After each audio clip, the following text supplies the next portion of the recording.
Blackouts and electricity supply problems in Crimea. Real sanctions.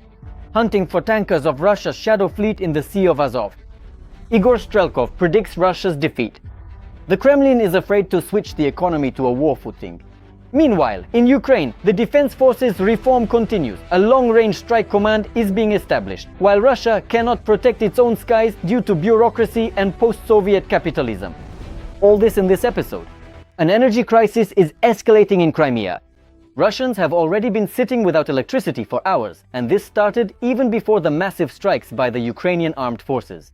Due to overloaded networks, a lack of capacity, and rising consumption, the occupation authorities are already considering using the Zaporizhzhia nuclear power plant to supply power to the peninsula.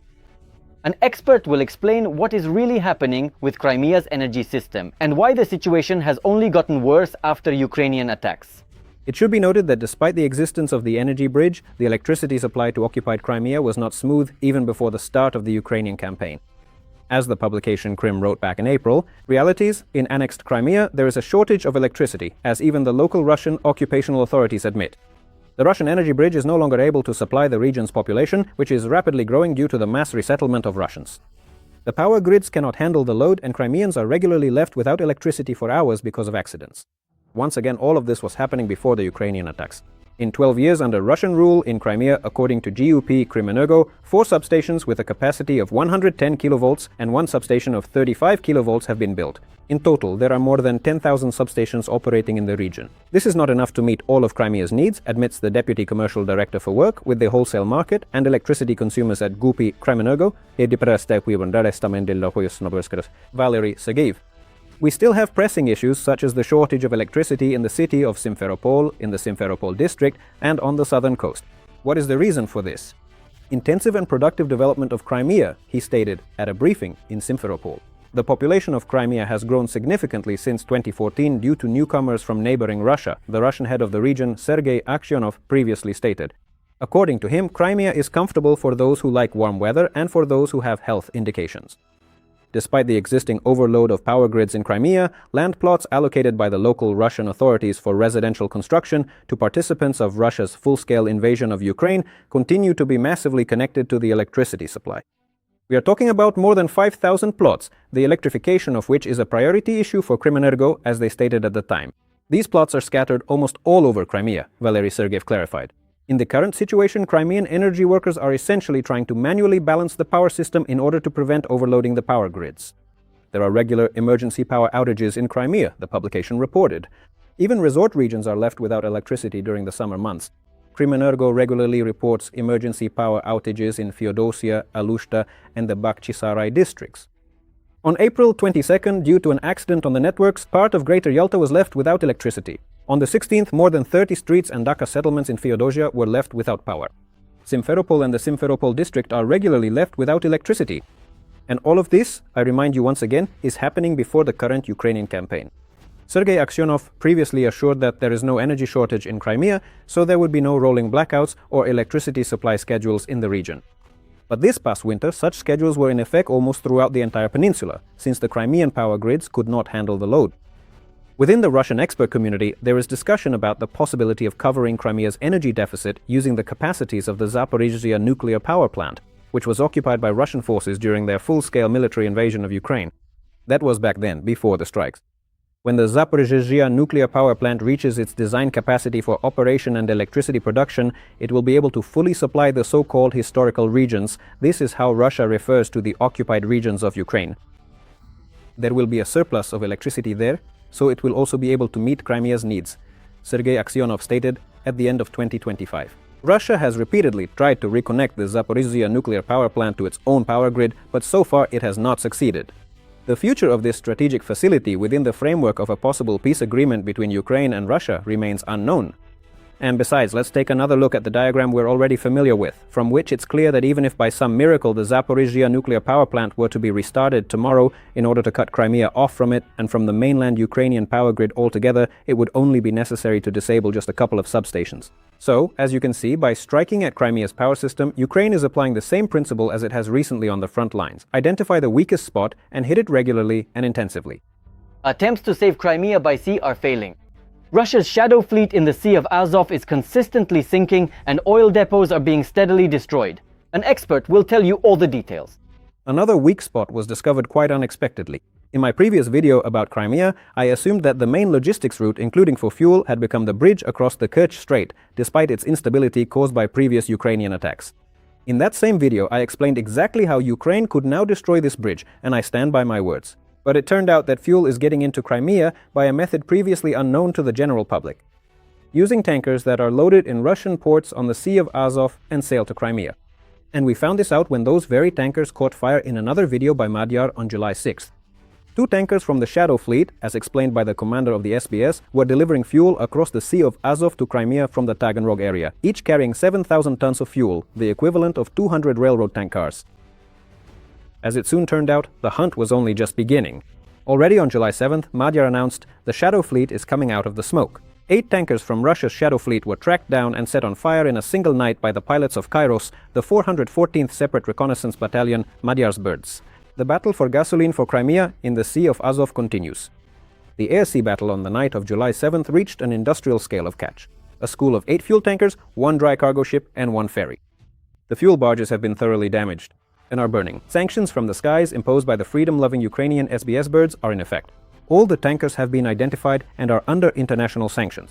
Each has a dead weight of about 7,000 tons, a length of 140 meters, built between 2006 and 2012. After that, everything went literally like clockwork. On the night of July 8th, another 9 tankers. On July 9th, another 14 vessels, 12 of which were tankers.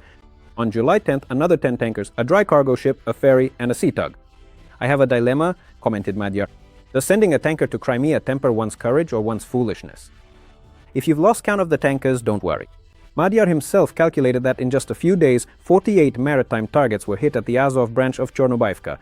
How this was achieved can be understood from the videos themselves, or rather from what is not shown in them. Not a single ship of the Black Sea Fleet, which is supposedly supposed to protect Russian shipping, but in reality has barricaded itself in the bay at Novorossiysk, literally sealing off the bay with boom barriers, hoping that no one will remember about it. Likewise, you don't see a single shot fired from the tankers themselves. Although you would think what could be simpler than placing fire teams with machine guns there. After all, again, it would seem that nothing is stopping them from transferring, if not to Crimea, then at least to Krasnodar Krai, the notorious Rubicon with interceptor drones. But the thing is, the front is large, and there are few Rubicon units, so they try to simultaneously cover the land corridor to Crimea from middle strike drone raids and also shoot down deep strike drones before they reach Russia. And sometimes parts of them are even spotted in Konstantinovka. Moreover, as we learned from a video filmed by Russian tanker crews from the ground, or rather, from the water, Ukrainian drones attack with impunity even during the day, and only somewhere above them does a lone Su-30SM naval aviation fighter jet fly by, apparently just to confirm that the Black Sea Fleet still exists. All in all, it looks downright pitiful, especially considering that drones have been pounding Crimea, Krasnodar Krai, and the Rostov region, areas neighboring the Sea of Azov, for literally years. No one has even thought about protecting the tankers sailing between them, not even, I don't know, at the level of installing nets. According to an analysis by the Cyber Boroshno project, these vessels are part of the so-called Shadow Fleet and are used to circumvent sanctions. Their grouping can be divided into 2 parts. There are vessels located north of the Crimean Bridge in the waters of the Sea of Azov, and vessels located south of the Crimean Bridge in the Black Sea near the port of Taman. By tracking changes in satellite images, the following conclusions can be drawn about the dynamics.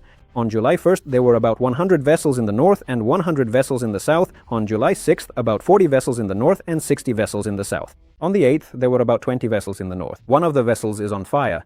There is a mass movement in the direction of the Crimean Bridge. There are about 100 vessels in the south. The vessels in the north are mostly river class and have relatively small tonnage. They are heading south, where cargo is transshipped onto vessels of significantly larger tonnage, which is clearly visible in the satellite images. Direct voyages across the Black Sea to importing countries were also observed. But now this entire scheme has fallen apart. Tankers are successfully fleeing from the Sea of Azov, which of course affects not only Russian exports but also the ability to deliver fuel, and not just fuel, to Crimea. Moreover, the hunt for tankers was not the only thing that happened. As reported by Cyber Boroshno as well, on July 10th, the strikes on tankers were supplemented by strikes on 2 ports where such vessels are directly loaded, namely the port of Taganrog and the port of Azov. Judging by the available photos and videos, it is possible to confirm fires in the areas of all 5 oil depots in the city of Azov, namely the port oil depot, Dekal Azov, located directly in the port, oil depot number 1 of Don Terminal LLC, which is also part of the port's oil export infrastructure but is located 2 kilometers from the port, oil depot number 2, the oil depot at the Azov railway station, and oil depots number 3 and number 4, which are located in the southern industrial zone. In other words, to put it simply, the entire oil export infrastructure of the northern coast of the Sea of Azov was wiped out in a single day. Now, all these tankers, at least for some time, will have nowhere to refuel. So let the remaining ones get out of the Sea of Azov while they still can. Strelkov is afraid of the collapse of the Russian Federation, hunger, poverty, and the loss of statehood. What arguments does one of the fanatics of the Russian world voice about the blockade of Crimea and the 5th year of the war?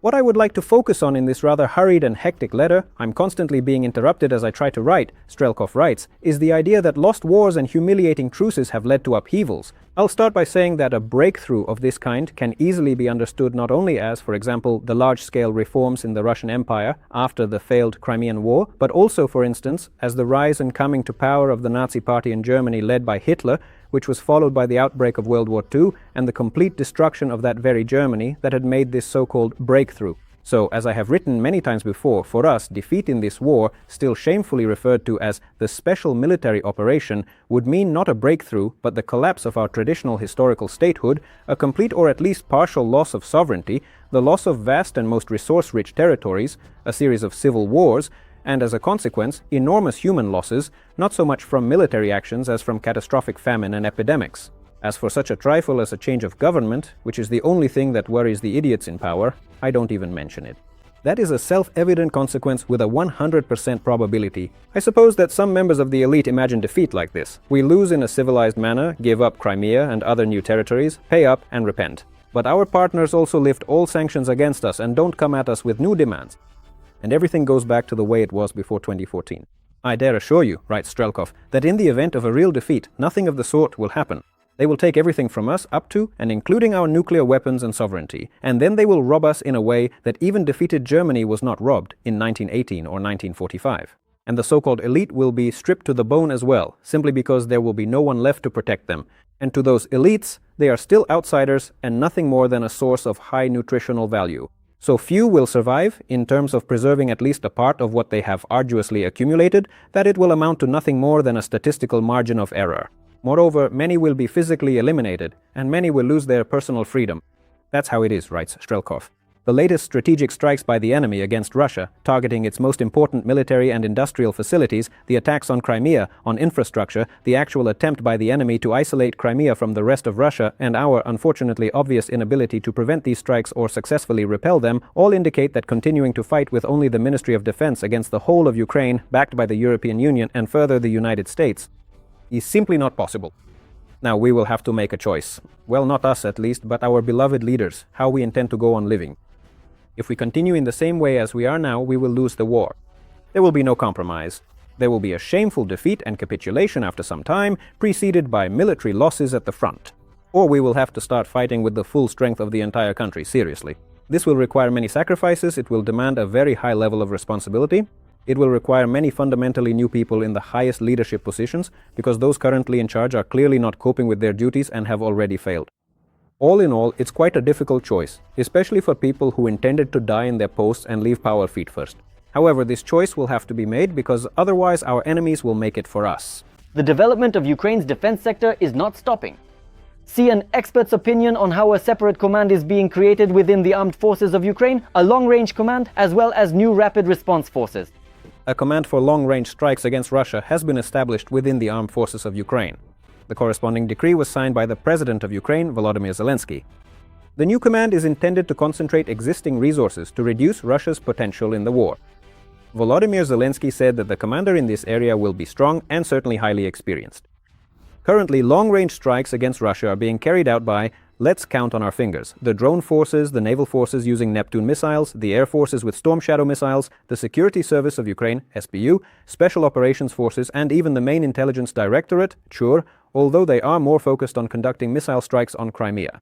So now, there are so many strikes being carried out against Russia that they need to be coordinated and combined. For example, drones could first oversaturate Russian air defenses, and only then would missiles be launched, increasing the number that reach their targets. Accordingly, this will be easier to do if representatives of all these forces are sitting in a single headquarters and planning the strikes together. The president also signed a decree on the creation of Joint Rapid Response Forces. This will be a new component of Ukraine's armed forces, which will combine the combat capabilities of assault troops, drone and artillery units, as well as other means for the most rapid response at the front. And this should be a modern, technologically advanced assault component, the president of Ukraine emphasized. The necessary transformation of the assault troops will be carried out. Zelensky also specifically addressed and acknowledged that there are many issues and problems that need to be resolved, first and foremost regarding the treatment of people. Law enforcement agencies are taking procedural steps. There will also be changes at the level of Assault Troop Command, Zelensky said. The commander of the Joint Rapid Response Forces should be an experienced military combat commander, Zelensky emphasized. Today I spoke with hero of Ukraine Dmytro Voloshin and appointed him to carry out this task. Brigadier General Voloshin, commander of the 8th Air Assault Corps, is capable of ensuring the further development of the capabilities of Ukraine's armed forces in this area, the president added. In 2026, he was awarded the military rank of Brigadier General for his service and command of Ukrainian air assault units. And now things get interesting. The most attentive viewers of the channel have already figured out what's going on from the reports. But let's break it down. Since 2024, Ukraine has been building up its offensive capabilities, which it had already demonstrated seriously in the Kursk region. And by the way, it was there that Dmytro Voloshin commanded the 82nd Separate Air Assault Brigade. Additionally, separate assault battalions took part in the offensive, which later expanded into regiments. These separate assault regiments, or SRs, in 2025 stopped Russian breakthroughs at the front and defended Ukrainian rear areas from Russian soldiers who had infiltrated there and later took part in offensive operations, particularly in Kupiansk and the Dnipropetrovsk region. However, as you may recall, there were complaints about these regiments. First of all, many claim that the personnel there are not properly cared for, and that, let's say, abuses are allowed which lead to the deaths of soldiers. Read the Babel publication's materials about the Skelya regiment to understand the essence of these complaints. I've talked about it before. In addition, for example, on Deep State and elsewhere, there have been regular complaints that the commander-in-chief of the Ukrainian armed forces, Oleksandr Syrsky, sends reinforcements to the assault regiments at the expense of the line brigades, which are supposed to hold the front, but often fail to do so due to a lack of personnel. For example, in the area of Slovyansk or Kostiantynivka. Many people have also wondered why we need new assault units if we already have airborne assault troops, who, in any case, are not actually conducting airborne operations, since that's impossible on the modern battlefield. In other words, they are essentially assault troops and have been carrying out assaults quite effectively, both in the Kursk region and in Dnipropetrovsk, already this year. And here it should be noted right away that the assault regiments are also showing good results. For example, the 225th Separate Assault Regiment, which we have helped many times and will continue to support. But there are also failures. For example, the rout of Skelya's mechanized assault near Pokrovsk at the end of March, which also caused outrage throughout Ukraine, unlike Russian mechanized assaults, which no one in Russia cares about, happened largely because Skelya did not coordinate at all with the 7th Air Assault Corps, which holds the front in that sector and knows the situation there very well. And this problem stems from the organization of the assault regiments, which are not part of the corps structure but report directly to the Commander-in-Chief of the Armed Forces of Ukraine, Oleksandr Syrsky. There were even proposals to distribute the regiments among the corps, that is, to assign them to specific sectors of the front that each corps is defending. But as I see it, this contradicts Syrsky's very idea, which is to have an effective mobile reserve that can be redeployed from one sector of the front to another and concentrated for relatively large offensives. Remember, yesterday we talked about the Ukrainian theory of victory, which is based on creating local superiority and carrying out a series of successful counteroffensive operations one after another. So, this strategy comes from the Soviet school of operational art, of which Syrsky is a product, having received his military education in the USSR. Its essence is precisely that victory can be achieved through a series of carefully planned and brilliantly executed operations. And for these operations, a tool is needed which for Syrsky became the assault regiments. At the same time, I'm hardly making anything up here. Syrsky himself repeatedly writes on his social media about seizing the initiative and about the fact that the ratio of offensive actions at the front is shifting in favor of Ukraine. Right now, it seems to be about 40 to 60, meaning that for every 3 Russian attacks, there are 2 Ukrainian ones, and in some areas, Ukrainians are even attacking more often than the Russians. An expert explains why Russian air defense cannot close the skies and what prevents it from shooting down a Ukrainian drone that flies 20 kilometers across all of Russia. Ukrainian drones hit the Omsk oil refinery, the country's largest, nearly 10% of all refining. The plant supplies Western Siberia and the Urals. FP-1 drones struck a unit with a capacity of 8.4 million tons per year of its total 22 million. The Omsk refinery is such an obvious and attractive target that it was bound to be reached sooner or later. They made it. It's more than 2,500 kilometers from the Ukrainian border to Omsk. The FP-1 flies at a speed of 140 to 180 kilometers per hour. That's 14 to 17 hours of flight in a straight line, but the drone surely had to avoid air defense zones, so it took even longer. So it took off yesterday evening and arrived today during the day. And this is a slow propeller-driven craft that could have been detected in advance, its route predicted, and tracked all the way to Omsk. During that time, mobile units could have been deployed, local warnings issued, and aircraft scrambled. 20 hours. Why didn't that happen? Once again, the answer, it seems to me, he writes, should be sought not in the technology, but in the very structure of the Russian vertical system. Imagine the officials at every level, from the Kremlin to Omsk. To organize any kind of defense system, someone has to take the initiative, find resources, and involve some odd, non-systemic people who seem capable of handling such tasks, but not quite for sure yet. Coordinate this with a dozen agencies, arrange cooperation without calling Moscow, and surround yourself with paperwork so you don't end up prosecuted for misappropriation of funds later. And even after all these maneuvers, there's still a high chance that a drone will break through anyway. Then you'll have to figure out exactly how it got through and rebuild the defenses from scratch. But the main question is, who will be held responsible for the first failure? That very same proactive official who took the decision upon himself? After all, he has to answer for the failure, which means he'll be removed from his position. By the way, everything was calm before him. Ukrainian drones weren't coming, but as soon as he started taking action, they showed up right away. Maybe he's an SBU agent, huh? Now be honest, if you were in that official's place, would you take on the defense of the oil refinery? He raises a fair question. Chadaev writes about deeper problems with Russian defense. Let me remind you, he is one of the people directly involved with all drone-related matters in Russia, one of the most authoritative figures in this field. Here's what he writes. The situation with the Omsk oil refinery forces us to raise an uncomfortable question about transit regions, where local anti-drone teams operate based on the principle of protecting only their own facilities. If it's not flying toward us, let it keep going. The main thing is that it's not us in the news and not our facilities. Yes, you might be surprised, but this approach does exist, and it's not that uncommon. I'll even quote the head of a large enterprise who directly asked me at a meeting about equipping mobile operational groups. But how will we even know if something is actually flying toward our facility? When he saw my astonished look, he said, well, our mandate is to defend only our own property. If we use up our ammunition outside the perimeter of our facility, management will ask us on what grounds we did so. And most importantly, management really will ask the ZES supporter complaints. Accounting and control are everything to us. So here's the conclusion. The land may be private, but the sky is shared. Anyone who hasn't understood this can already say goodbye to the property they consider their own.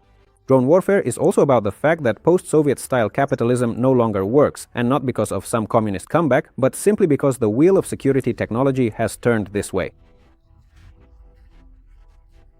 Here, of course, I won't even wait for the end of his post. You know what's surprising? For some reason, capitalism works in Ukraine, and it's also of the post-Soviet variety. Well, for some reason it works there, for some reason they have a unified system, they have the Delta system, they have a single airspace monitoring system for everyone, and decisions are actually made there.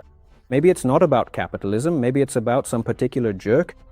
And you might say, Michael, do you want this particular jerk, the one who can't get anything to work, to be replaced by a jerk who can make everything work and then he would end up destroying Ukraine? Of course not. It's just that a jerk who can make things work and actually has a brain wouldn't have the idea to wage a fascist war of aggression against another country without some kind of real reason. And actually, there's this big discussion that those who oppose corruption in Russia supposedly want Russia to be more effective at killing Ukrainians. But of course that's not true. The reason for this war is, to a large extent, corruption itself. When a specific usurper seized power thanks to corruption and his personal whim to destroy a neighboring country because of his own complexes and his inflated ego, which is hurt by anything at all, it's precisely because of this that the war is happening. If there were competent people, if there were no corruption at every level of power, then of course no war could ever have started.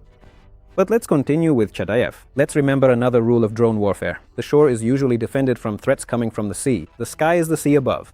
Accordingly, now the entire surface is the shore. And then read the classics of British political economic thought with the textbook example about whose lighthouses they are, he writes. Ria Katyusha writes, the special military operation has officially become a war. They refer to Peskov's recent statement. But we still haven't learned how to defend oil refineries. Meanwhile, members of the Katyusha editorial staff who own personal vehicles note that gasoline is becoming increasingly scarce, both in Moscow and the Moscow region, as well as in St. Petersburg. On average, for every gas station that is operating, there are 10 standing idle without gasoline. That's all from me for now. Don't forget to like this video and subscribe to this channel. Thank you for watching this episode until the end. We'll talk again soon.